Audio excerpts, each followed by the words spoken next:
یہ آرزو رکھتے ہیں کہ ہماری یہ دنیاوی زندگی ہمارے گزرتے ہوئے لیل و نہار شب و روز خوبصورتی کے ساتھ بسر ہوں اور ہماری اخروی زندگی بھی خوبصورت ہو. یہ جہاں بھی اچھا اور وہ جہاں بھی اچھا، یہ ہر مومن کی آرزو ہے. دونوں جہانوں کی فلاح کامیابی ہمارا مقصود ہے. جو لوگ اس دنیا کی زندگی کو ہی مقصود سمجھ بیٹھے اور آخرت کو بھول گئے، انہوں نے خسارے کا سودا کیا.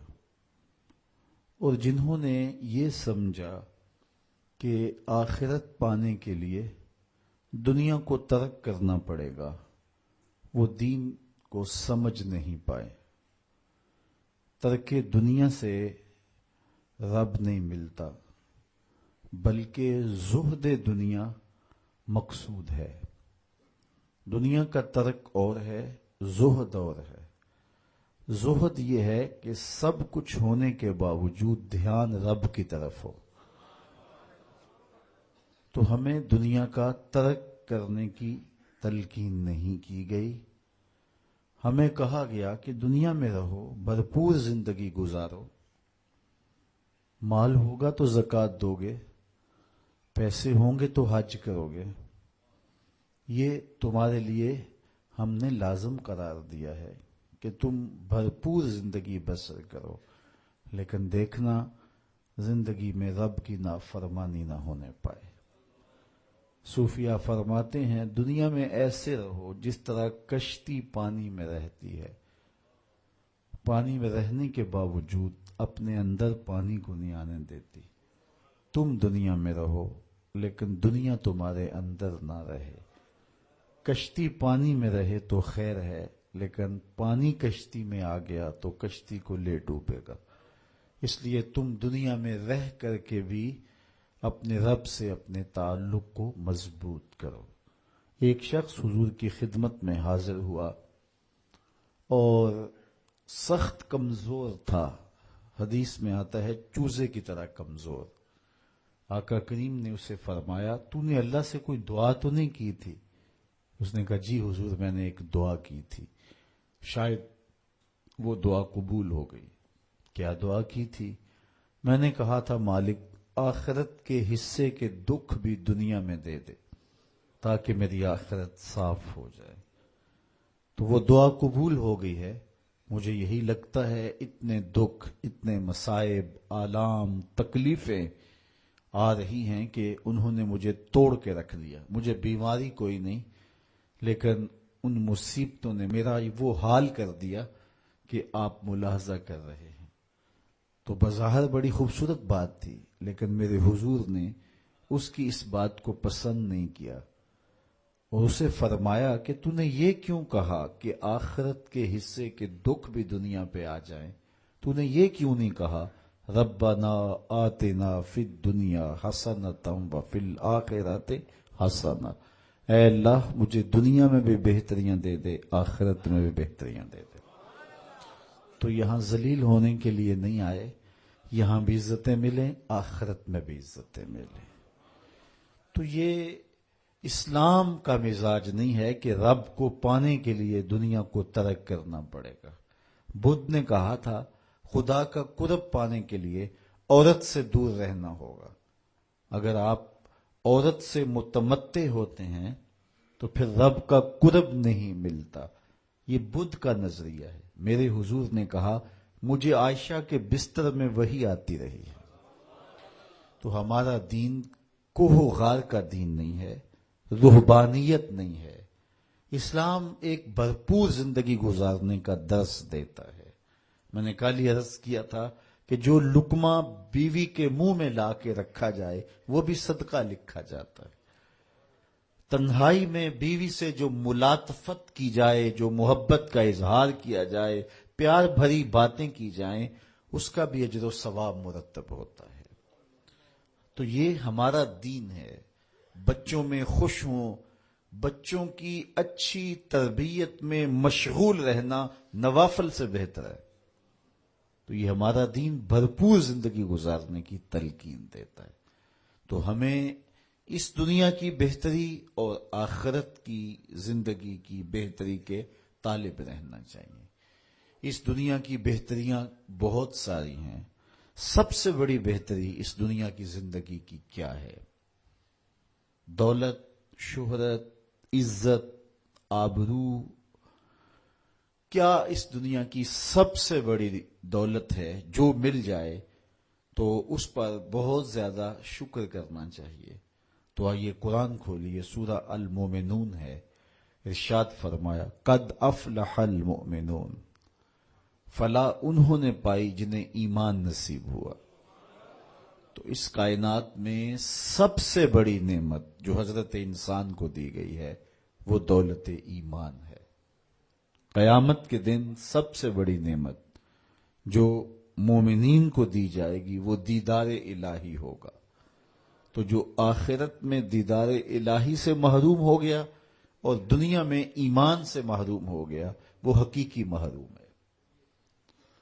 ایک شخص چرخ میں اڑتا ہے، ہواؤں میں جھومتا ہے، جھولتا ہے، ہر دولت اس کو میسر ہے، عزت شہرت اس کی باندھی ہے، وقار تکریم اسے حاصل ہے، دنیا جانتی ہے، زمانہ سلوٹ کرتا ہے، جو چاہتا ہے وہ ہو جاتا ہے، ہر عیش و عشرت میسر ہے، لیکن اس کے سینے میں ایمان کا چراغاں نہیں، کوڈی مول نہیں ہے اس کا.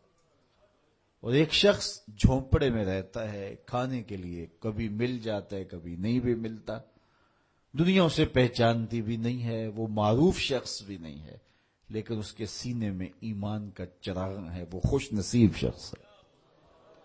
میرے حضور کا ایک فرمان سنیے.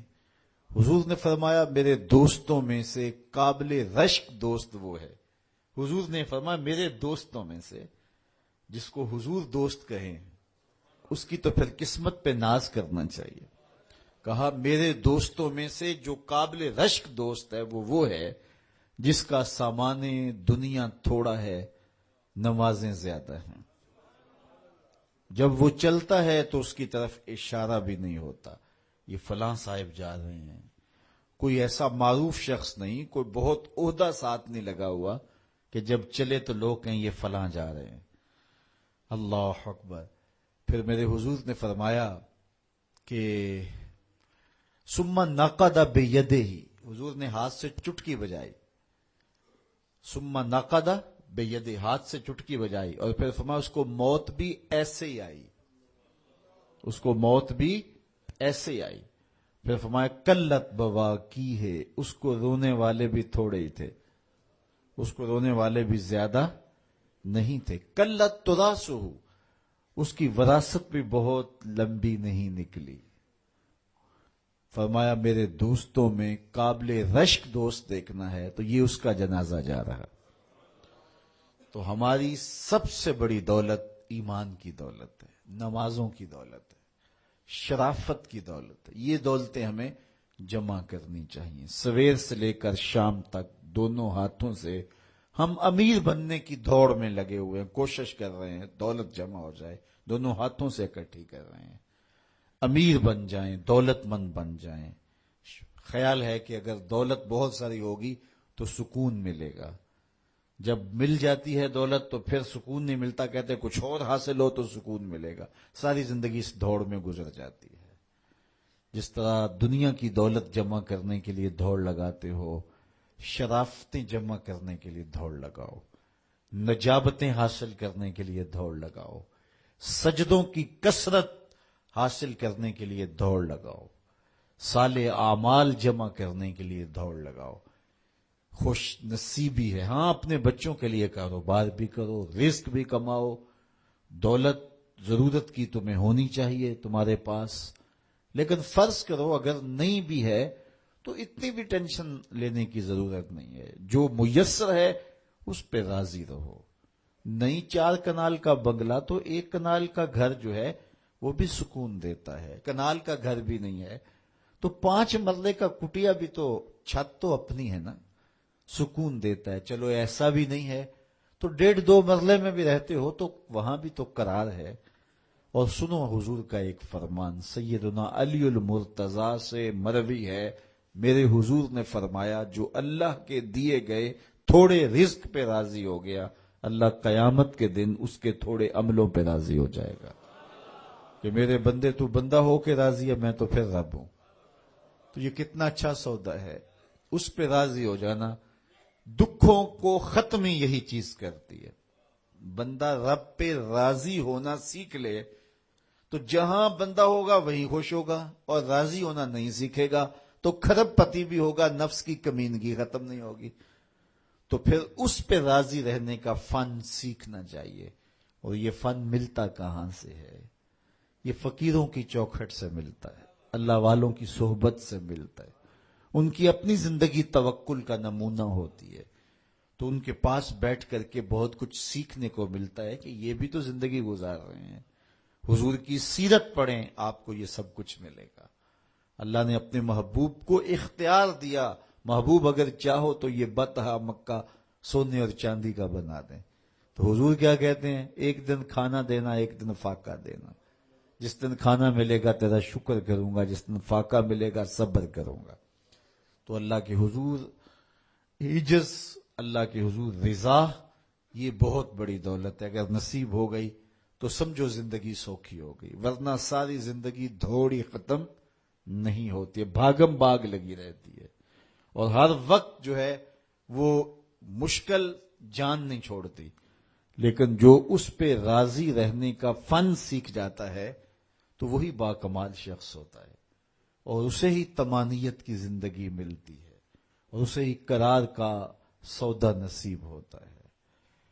شاہ جہاں راوی کے کنارے ٹہل رہا تھا تو اس نے دیکھا کہ وہاں ایک فقیر ریت پہ سویا ہے. تو اس نے اس کو کہا کہ بابا زندگی کیسی گزر رہی ہے؟ اس نے دیکھا اور مسکراتے ہوئے کہا کچھ تو تیرے جیسی گزر رہی ہے، کچھ تیرے سے بہتر بھی گزر رہی ہے. تو بادشاہ کو بڑی حیرت ہوئی، اس نے سمجھا یہ مجھے پہچانا نہیں. فقیر کو کیا پتا شہنشاہ کیا ہوتے ہیں. اس نے کہا تم مجھے پہچانا نہیں؟ کہا تم شاہ جہاں ہو نا، بر صغیر کے بادشاہ ہی ہو نا. کہا ہاں ہاں. تو پھر تم نے کیسے کہہ دیا کہ کچھ تیرے جیسی کچھ تیرے سے بہتر؟ میرے جیسی زندگی کا تصور نہیں ہو سکتا، اور تم بہتر کی بات کر رہے ہو. محلات کی زندگی دیکھی ہے تم نے؟ شاہی خدمت گزاروں کے رنگ دیکھے ہیں؟ آبنوسی جو ہے وہ پنکھیوں پر خادماؤں کے انداز دیکھے ہیں؟ تمہیں کیا پتا کہ شاہی زندگی کیسے ہوتی ہے؟ کہا بادشاہ جب رات پڑتی ہے اور تو مخملی اور خوبصورت بستروں پہ سوتا ہے، پھولوں کی لگی ہوئی سیج پہ لیٹتا ہے، میں اس ریت پہ سو جاتا ہوں، اور جب نیند آ جاتی ہے تمہیں بھی خبر نہیں ہوتی کہاں پڑا ہوں، خبر مجھے بھی نہیں ہوتی. اس وقت میری اور تمہاری زندگی ایک جیسی گزر رہی ہوتی ہے. تو کہا میرے سے بہتر؟ کہا جب سحری کا وقت ہوتا ہے تم سو رہے ہوتے ہو، میں اٹھ کے اس سے لو لگا دیتا ہوں، یہ میرا وقت تیرے سے بہتر گزر رہا ہوتا ہے. تو جب انسان اس پہ راضی ہو جائے تو پھر اس کو زندگی گزارنے کا مزہ آتا ہے. بات لمبی نہ ہو تو سب سے قیمتی اثاثہ جو ہمیں دیا گیا ہے وہ ایمان ہے. اللہ تعالیٰ کا شکر ہے ہم بڑے غریب ہوں گے، ہم میں سے بہت سارے لوگ مقروض بھی ہوں گے، بہت سارے لوگ ایسے ہوں گے جن کا ذاتی گھر نہیں ہوگا، کرائے پہ رہتے ہوں گے، بہت سارے لوگوں کے کندھوں پر بیٹیوں کی شادیوں کا بوجھ بھی پڑا ہوگا کہ اتنی بڑی ذمہ داریاں ہیں میں نے ان کو نبھانا ہے. بہت سارے لوگ کاروباری پیچیدگیوں میں پھنسے ہوں گے، بہت سارے لوگ بیماریوں میں مبتلا ہوں گے، آپ میں سے بہت سارے لوگ مقدمات کی مشکلات میں بھی ہوں گے، دیگر دکھوں میں ہوں گے، اپنوں بیگانوں کی بے وفائیوں کے صدمے بھی ہوں گے، داغ بھی ہوں گے، بہت کچھ ہوگا. لیکن یہ ساری پریشانیاں ایک طرف، اس بات کا شکر ادا کیجئے اللہ نے ہمیں ایمان کا نور عطا فرمایا. ہمارے سینے ایمان کے نور سے خالی نہیں ہیں. میرے والد گرامی اللہ ان کی قبر پہ کروڑوں رحمتوں کا نزول کرے. ایک شعر جھوم کے پڑھا کرتے تھے، محمد جانے جانا ہے پیغمبر ہو تو ایسا ہو، رسولوں کی بشارت سے مبشر ہو تو ایسا ہو، امر توقیر کا سب کو موکر ہو تو ایسا ہو، کیا ہم کو غلام ان کا مقدر ہو تو ایسا ہو۔ تو یہ ہمارے بخت کہ ہمیں حضور کا غلام ہونے کی سعادت بخشی گئی۔ قد افلح المؤمنون، فلاح انہوں نے پائی جو اہل ایمان ہیں۔ الذین هم فی صلاتهم خاشعون، یہ وہ خوش نصیب لوگ ہیں جو نماز میں خشوع کرتے ہیں، گڑ گڑاتے ہیں، اللہ کے حضور عاجزی کرتے ہیں، ان کی آنکھیں آنسوؤں کا خراج دیتی ہیں، عجز کرتے ہیں اس کے حضور۔ یہ سعادت مندی ہے نماز میں خشوع نصیب ہو جانا۔ میرے حضور نے ارشاد فرمایا، جب حضرت جبریل حضور کے پاس آئے اور حضور کی خدمت میں ادب سے بیٹھ گئے تو انہوں نے کچھ سوال پوچھے، تو ان سوالوں میں سے ایک سوال یہ تھا کہ حضور مجھے احسان کے بارے میں خبر دیجئے۔ تو آقا کریم نے ارشاد فرمایا کہ تو اپنے رب کی عبادت اس طرح کرے کہ تو اسے دیکھتا ہے، اور اگر یہ کیفیت پیدا نہیں ہوتی تو کم از کم یہ کیفیت پیدا ہو کہ وہ تمہیں دیکھ رہا ہے۔ تو جب یہ تصور ہوتا ہے کہ وہ ہمیں دیکھ رہا ہے تو پھر حرکات و سکانات مرتب ہو جاتی ہیں۔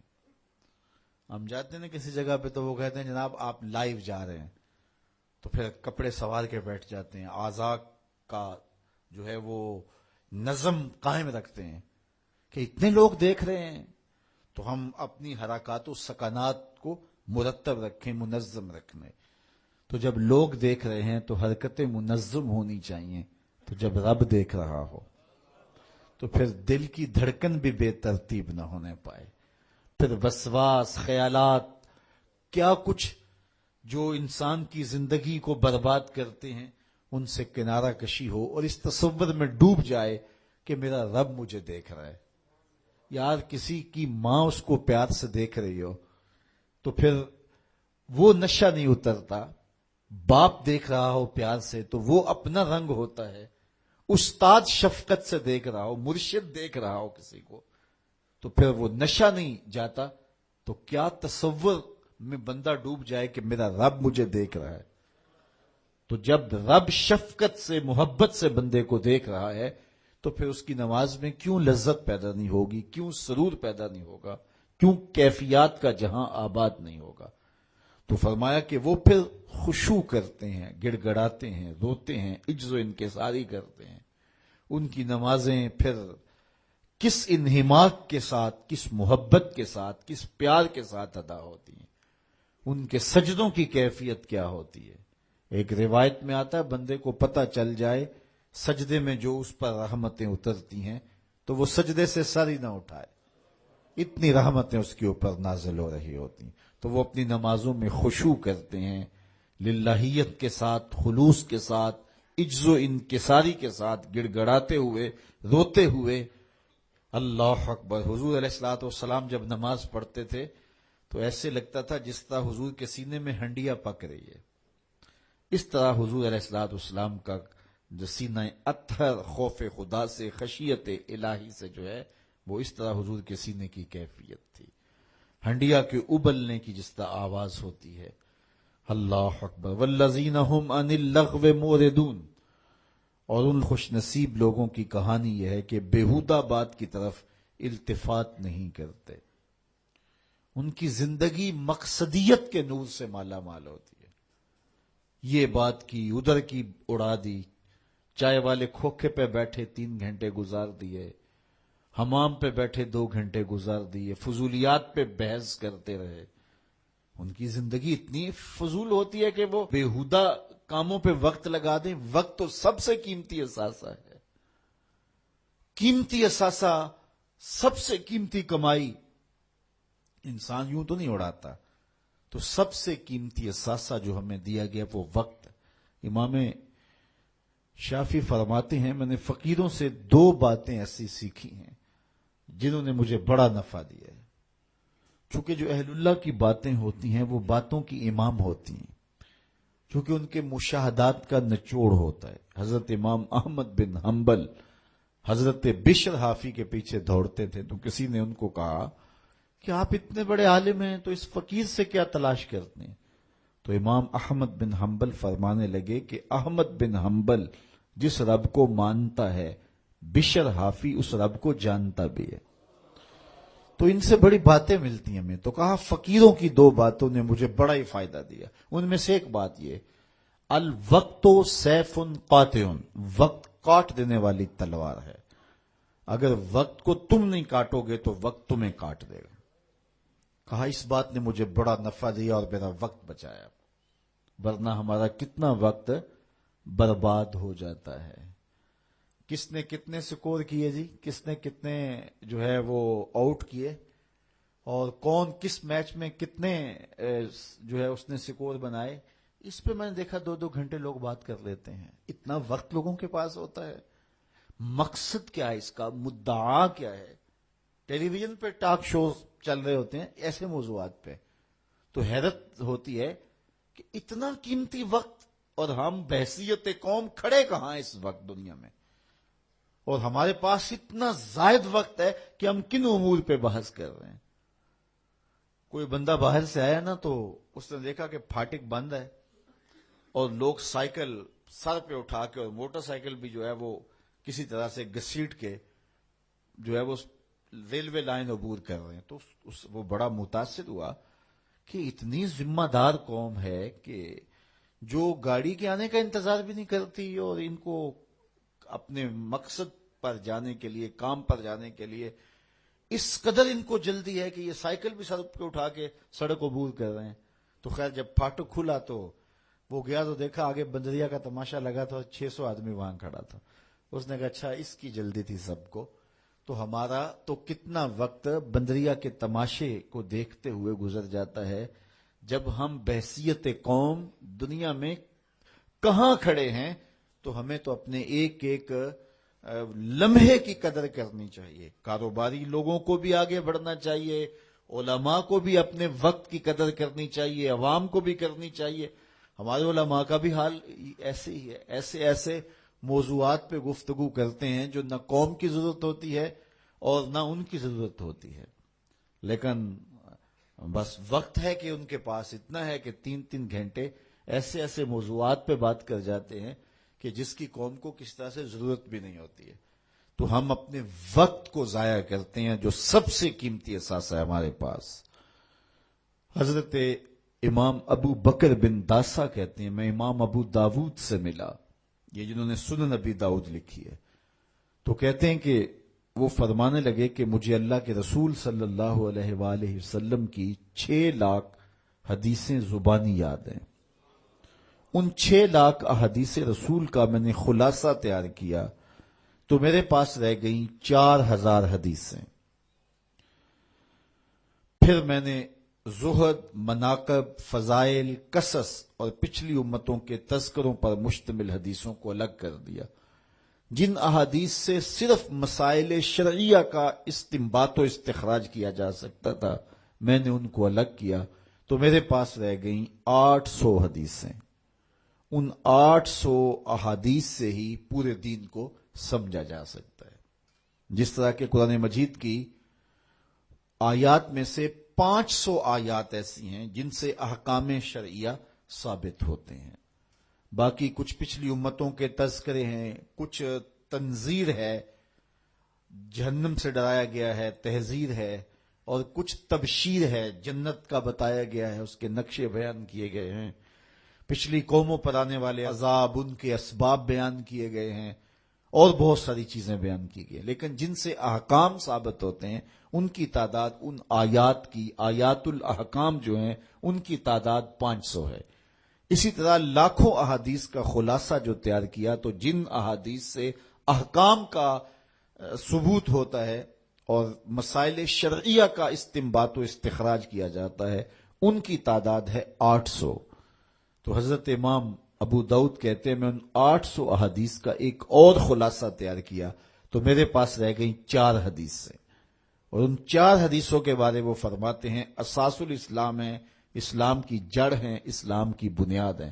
ان میں سے ایک حدیث یہ ہے من حسن اسلام المرء ترکہ ما لا یعنی ہے. کسی شخص کے اسلام کا حسن یہ ہے کہ وہ ہر بے مقصد کام کو چھوڑ دیتا ہے، ترک کر دیتا ہے.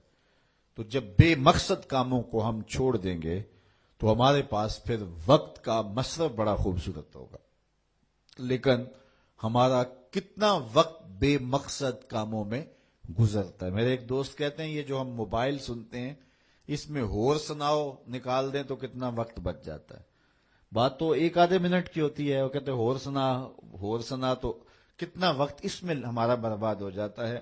تو ہم اپنے وقت کی قدر کریں، ایک ایک لمحے کی قدر کریں۔ جو قومیں اپنے وقت کو بچاتی ہیں، وقت کی قدر کرتی ہیں، وہی سرخرو اور سربلند ہوتی ہیں۔ پھر لغو کاموں سے اپنے آپ کو بچایا جائے۔ یہ ان لوگوں کی کہانی بیان کی جا رہی ہے جو فالح ہیں، کامیاب ہیں، جن کی دنیا بھی بہتر ہے، جن کی آخرت بھی بہتر ہے۔ قرآن نے پورا نصاب دیا ہے۔ یہ سورہ مومنین کی ابتدائی 11 آیات ذرا ان کو ملاحظہ کیجئے۔ کامیاب شخص جو دنیا اور آخرت دونوں میں فالح اور کامیاب ہے، اس کی صفات کیا ہیں، ان کو ہم اختیار کر لیں۔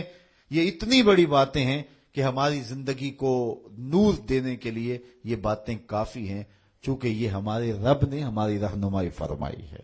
والذین هم عن اللغو معرضون، وہ لغویات سے اپنے آپ کو بچاتے ہیں اور محفوظ رہتے ہیں لغویات سے، اور بیہودہ باتوں کی طرف التفات نہیں کرتے، توجہ نہیں کرتے۔ والذین هم للزکاۃ فاعلون، اور وہ زکوٰۃ ادا کرتے ہیں۔ چونکہ زکوٰۃ ادا کرنے سے حب دولت کم ہوتی ہے۔ اقبال نے بھی کہا تھا حب دولت تلف می سازت زکوٰۃ، زکوٰۃ حب دولت کو کم کرتی ہے۔ جب انسان زکوٰۃ بھی نہیں دیتا اپنے مال سے تو اس کے دل میں دنیا کی محبت، دولت کی محبت چمٹ جاتی ہے جو اس کا چین چھین لیتی ہے، اور اگر زکوٰۃ دیتا ہے تو پھر حب دولت کم ہوتی ہے۔ اور اگر وہ راہ خدا میں مزید صدقات دیتا ہے، خیرات کرتا ہے، تو پھر دولت کی آزمائشوں سے اور دولت کے ساتھ جو فتنے آتے ہیں ان سے وہ بچ جاتا ہے۔ دولت جب آتی ہے تو اپنے ساتھ بہت سارے فتنے لے کر آتی ہے، تو وہ فتنوں سے بچنے کے لیے صدقات کثرت کے ساتھ دیے جائیں، دولت راہ خدا میں خرچ کی جائے، تو پھر فتنوں سے بھی بچے گا اور وہ گناہوں کا کفارہ بھی بنے گی۔ تو وہ زکوٰۃ دیتے ہیں، اور یہ بات ذہن میں رکھیں، زکوٰۃ دینے سے یا صدقہ دینے سے دولت کم نہیں ہوتی۔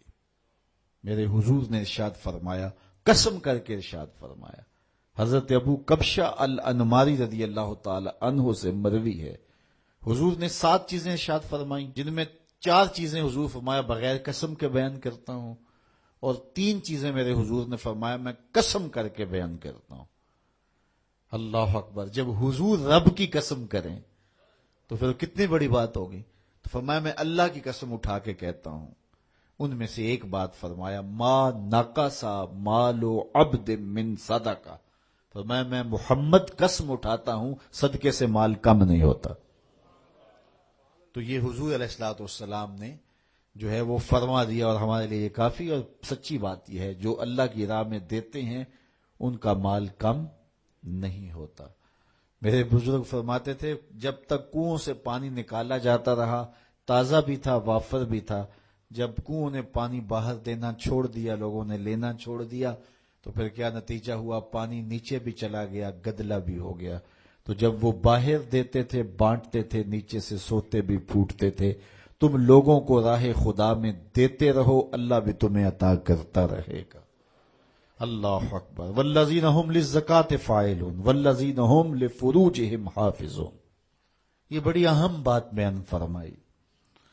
فالح شخص کے لیے جو شرائط ہیں، ایک تو مال سے محبت نہ کرے، اس کو خیرات کرے، لغویات سے اپنے آپ کو بچائے، نماز میں خشوع اور عجز پیدا کرے، اور ایک خوبی یہ والذین هم لفروجهم حافظون، وہ اپنی پارسائی کے محافظ ہوتے ہیں، اپنی عصمت کے جوہر کو لٹنے نہیں دیتے، وہ آوارہ مزاج نہیں ہوتے، دل پھینک نہیں ہوتے، بلکہ وہ اپنی عصمت کے جوہر کو محفوظ کرتے ہیں اور حق صاحب حق تک پہنچاتے ہیں۔ میرے حضور نے ارشاد فرمایا، جو تمہارے 2 جبڑوں کے درمیان ہے، یعنی زبان، اور جو 2 ٹانگوں کے درمیان ہے تمہاری پارسائی کی جگہ، ان دو چیزوں کی تم مجھے ضمانت دے دو، میں محمد تمہیں جنت کی ضمانت دے دیتا ہوں۔ دور موجود میں بے حیائی پورے عروج پہ ہے، ہمارا میڈیا اس کو پروموٹ کر رہا ہے، سوشل میڈیا نے قیامت ڈھا دی، اور ماں باپ کی گرفت اولاد پر کمزور ہو گئی، ماحول اتنا حیا سوز ہو گیا کہ اپنے دامن اور اپنی عصمت کو محفوظ رکھنا اتنا آسان کام نہیں رہا، لیکن اس کے باوجود فالح بننے کے لیے یہ کام کرنا ہی پڑے گا، ورنہ فالحین میں نام نہیں آئے گا، کہ اپنی عصمت کے جوہر کو محفوظ رکھا جائے، حالات کے تیور کوئی بھی ہو، حسن بجلیاں گرا رہا ہو، خواہشات دیوانی ہوں اور آرزویں مچل رہی ہوں، لیکن اپنی آبرو کا پہرا دے کہ میرا رب میری ہر ادا دیکھ رہا ہے، اور یہ یقین جب انسان کی روح میں اترتا ہے تو پھر حالات کا تیور کچھ بھی کیوں نہ ہو، انسان اپنی آبرو محفوظ رکھتے۔ کیا آپ دیکھتے نہیں ہیں کہ حیا سوز ماحول میں بت کے اوپر موٹا کھیس ڈال کر دروازے بند کر کے زلیخا بولتی ہے، قالت ہے تلک یوسف، اب تو آ جاؤ نا، اب تو کوئی نہیں دیکھ رہا، اور پھر وہ شاہی محل کی شہزادی ہے اور جناب یوسف جوان رانا ہیں، لیکن جب اس نے دعوت پیش کی ہے حسن قدموں میں بچھنے کے لیے خود بےتاب ہے، تو جناب یوسف کیا بولے؟ قال معاذ اللہ، کہا میں اللہ کی پناہ میں آتا ہوں۔ اللہ اکبر! پھر اتنی روشنیاں برسیں کہ گناہ کا تصور بھی محال ہو گیا۔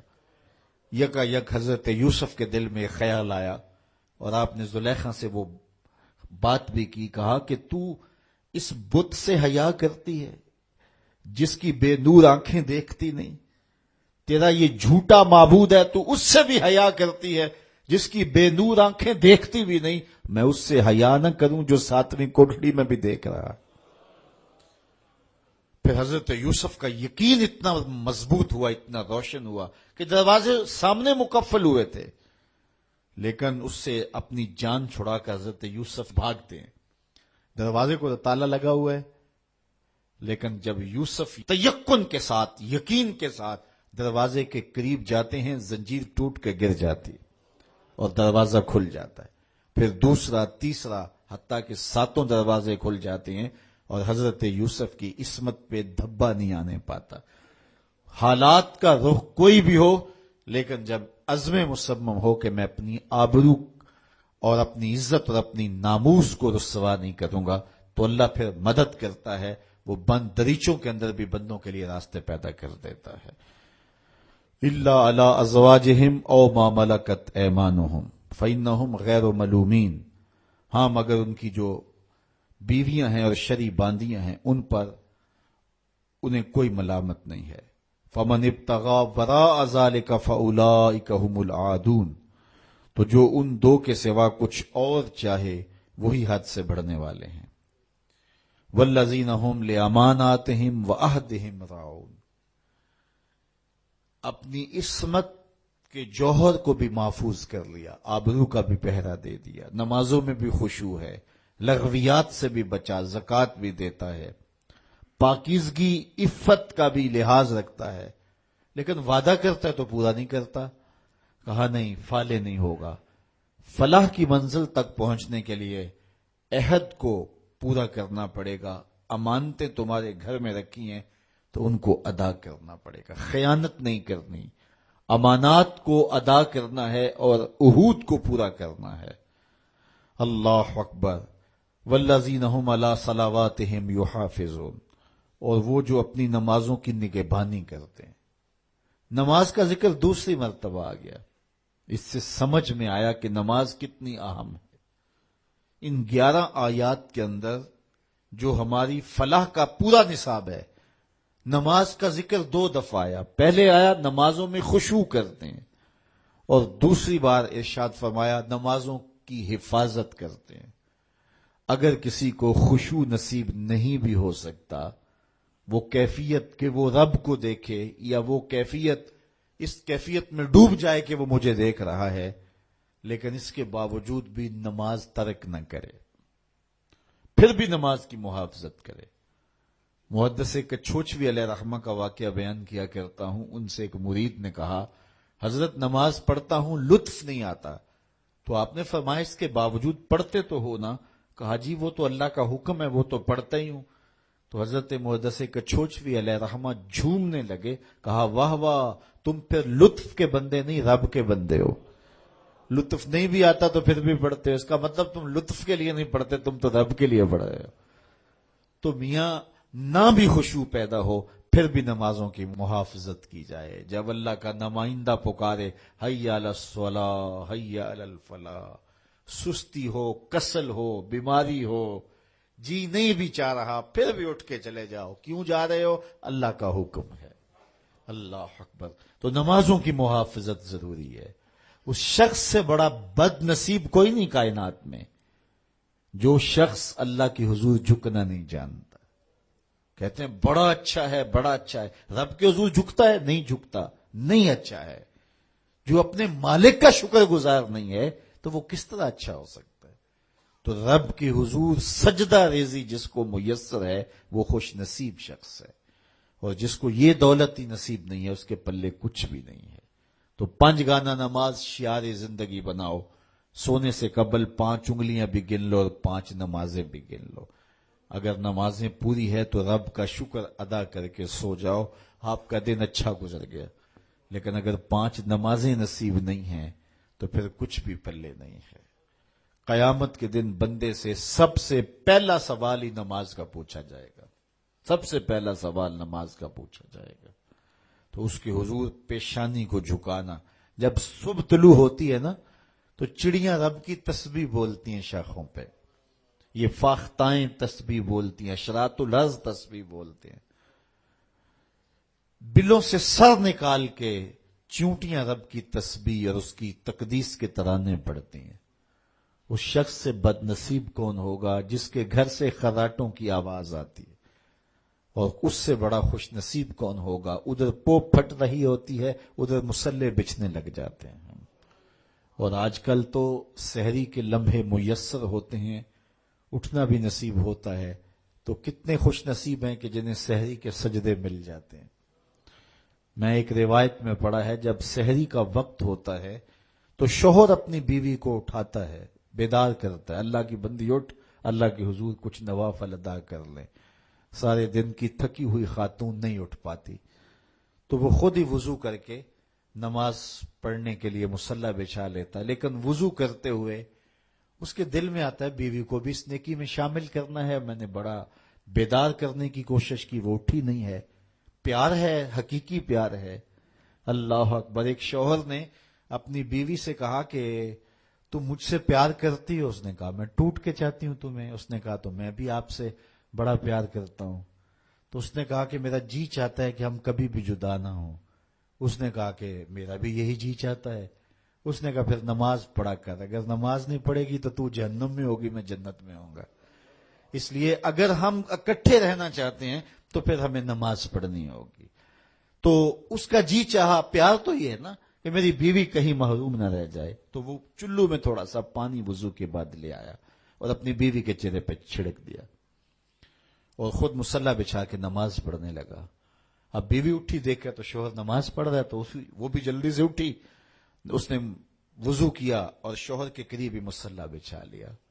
ذرا تصور تو کرو ان لمحوں کا کہ سحری ہے، کوئی دیکھنے والا نہیں ہے، ایک طرف شوہر کا مصلی بچھا، ایک طرف بیوی کا مصلی بچھا، کبھی وہ سجدے میں ہے، کبھی وہ قیام میں ہے، کبھی وہ رکوع میں ہے، کبھی وہ قومے میں ہے، کبھی وہ جلسے میں ہے، کبھی وہ اللہ کے حضور جھکی ہوئی ہے۔